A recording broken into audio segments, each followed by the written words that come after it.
Manang-mana ka talaga sa mami mo. Kapag may pinagdadaanan yung babaeng yon, dito ko rin siya nahanap. Tita, alam ko naman na may problema kami.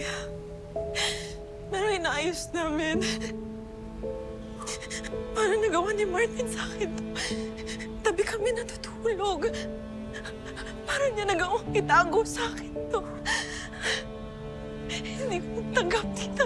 Nahihirapan ako. Nahihirapan ako. Lisa, Nahihirapan ako.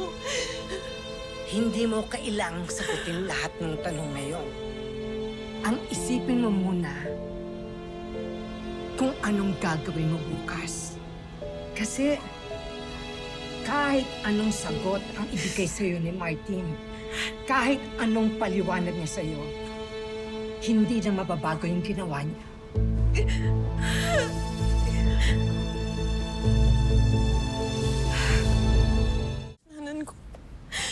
Kasalanan ko kasi masyado ako naging busy sa firewall. Hindi ko na naramdaman na lumalayo na pala yung asawa ko sa akin. Anak, halika nga dito. Hindi ikaw ang nagkaroon ng iba. Hindi ikaw ang nanloko. Kaya huwag mong sisisihin ang sarili mo.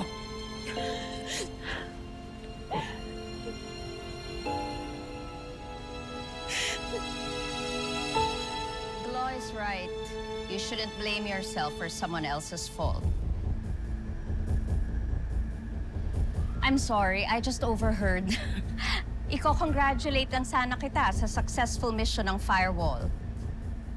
Don't cry yourself to death, Agent Cervantes. Take action. Hindi natin dapat iniiyakan ang mga lalaking nanakit sa atin. I mean, there are better men out there. Look at me. I found your dad. Congratulations again.